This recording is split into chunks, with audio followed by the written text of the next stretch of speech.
José de Alencar.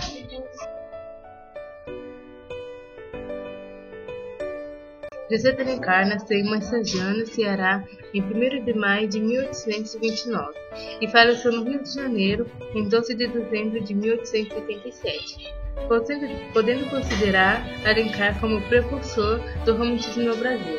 Desde a infância, José apreciava a leitura, a vida sertaneja e a natureza. Sob a influência do sentimento nativista que o pai revolucionário lhe passava. Trabalhou como jornalista, como muitos escritores, e teve atuação também na política, sendo eleito deputado federal pelo Ceará e ministro da Justiça. Porém, não conseguiu ser senador, sua maior ambição, mas foi na literatura que recebeu maior reconhecimento. Ficou amigo de Machado de Assis, que o nomeou patrono da cadeira, número 23 da Academia Brasileira de Letras, fundada depois de sua morte. Apesar da pouca idade, morreu com 48 anos de tuberculose, porém deixou grandes obras na literatura brasileira.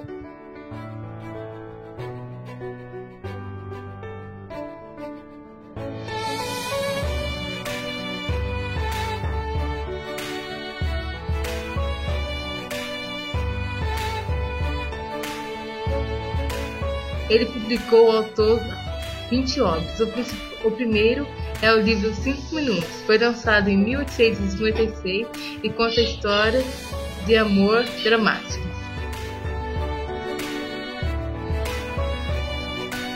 Em 1857, lança uma das obras mais conceituadas, O Guarani.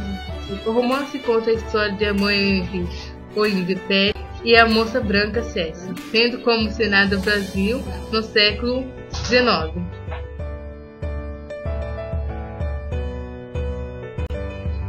Quase 10 anos depois, lançou Iracema. Uma índia chamada Iracema apaixona-se por Marte, um colonizador português. Conta uma história de amor proibido, tem como plano de fim da cultura indígena. Em 1866, Machado de Assis, artigo no Diário Rio de Janeiro, elogiou calorosamente o romance Iracema, publicado no ano anterior. José de Alencar confessou a alegria que lhe proporcionou essa crítica.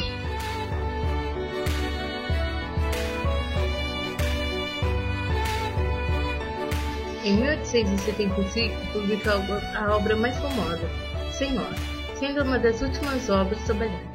Senhora conta a história de Aurélia Camargo, uma jovem da sociedade fluminense do século XIX, que, após herdar as posses que eram de seu avô, resolve-se casar, mas determina-se a casar com aquele que um dia a trocou por um dote.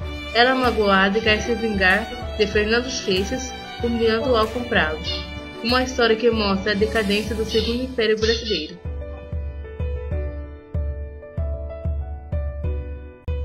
Características. As obras apresentam a cultura do povo, a história e as regiões brasileiras com uma linguagem inovadora para a época. José de Alencar consolidou o romance brasileiro. Ao escrever movido por sentimentos de missão patriótica, o regionalismo presente em suas obras abriu caminho para outros sertanistas, preocupados em mostrar o Brasil rural. Ele criou uma literatura nacionalista, onde se evidencia uma maneira de sentir e pensar tipicamente brasileiras. Suas obras são especialmente bem-sucedidas quando o autor transporta a tradição indígena para a ficção. Tão grande foi a preocupação de José de Alencar em retratar sua terra e seu povo, que muitas das páginas de seus romances relatam mitos, lendas, tradições, festas religiosas, usos e costumes observados especialmente por ele, com o intuito de, cada vez mais, abrasileirar seus textos. Conclusão.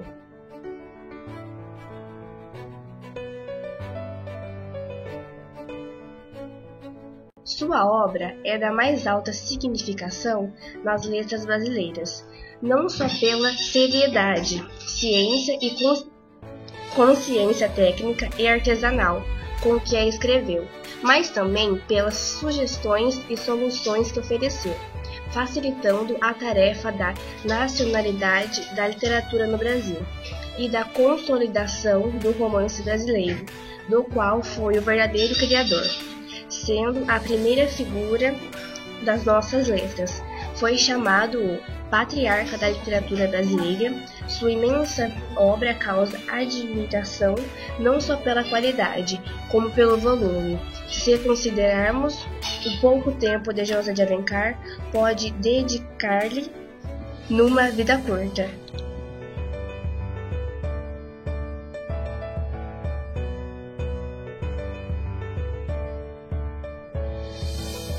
Castro Alves. Antônio Frederico de Castro Alves foi um poeta brasileiro que nasceu na vila de Curralinho, em Bahia, hoje cidade de Castro Alves. Em 14 de março de 1847, filho de médico, foi o último grande poeta da terceira geração romântica no Brasil. Expressou em suas poesias a indignação aos graves problemas sociais de seu tempo. Denunciou a crueldade da escravidão e clamou pela liberdade, dando ao romantismo um sentido social revolucionário, que aproxima do realismo. Foi também um poeta do amor. Sua poesia amorosa descreve a beleza e a sedução do corpo da mulher, e patrono da cadeira número 7 da Academia Brasileira de Letras. No ano de 1853, vai com sua família morar em Salvador. Estudou no Colégio Abílio César Borges, onde foi colega de Rui Barbosa. Demonstrou vocação apaixonada pela poesia.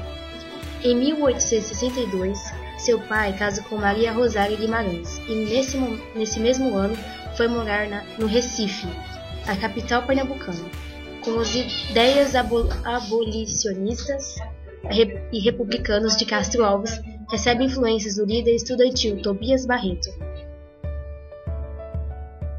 Em 1866, um intenso caso com amor com Eugênia Câmara, 10 anos mais velha que ele, e em 1867 partem para a Bahia, onde ela iria representar um drama em prosa ao escritor por ele, o Gonzaga ou Revolução de Minas. Em seguida, Castro Alves parte para o Rio de Janeiro, onde conhece Machado de Assis, que o ajuda a ingressar nos meios literários. Antônio Frederico de Castro Alves morre em Salvador no dia 6 de julho de 1871, vítima pela tuberculose, com 24 anos.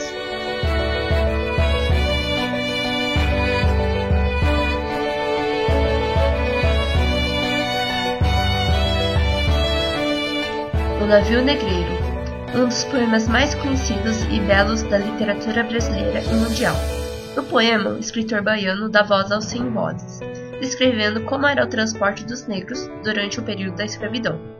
O poema como um todo não é lá muito conhecido, uma vez que ele é imenso. Entretanto, a sua quarta parte é bastante conhecida, que é usada em uma música do Caetano Veloso.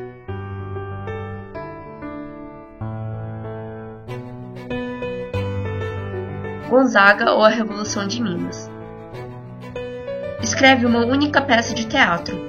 Essa foi a peça em que o autor homenageou a sua amada Eugênia Câmara. Alguns anos depois, Eugênia representa a obra em uma peça de teatro, em 1867, em Salvador.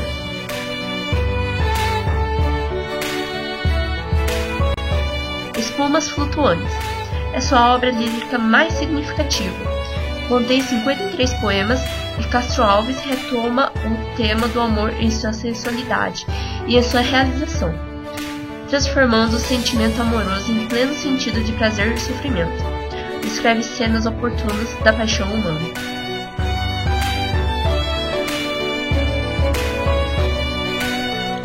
Características. A obra de Castro Alves tem como características a indignação com tantas opressões e a compreensão dos problemas sociais. Sua poesia também possui um tom vigoroso e versos expressivos. Castro Alves recebeu o apelido de poeta dos escravos, pois é na poesia abolicionista que ele melhor se sobressaiu. Nas obras Navio Negreiro e Vozes da África, o poeta denuncia as injustiças e clama por liberdade.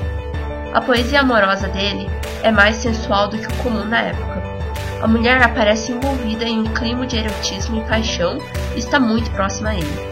O amor em suas obras não é mais platônico. Conclusão. Castro Alves, sem dúvida, foi um grande poeta.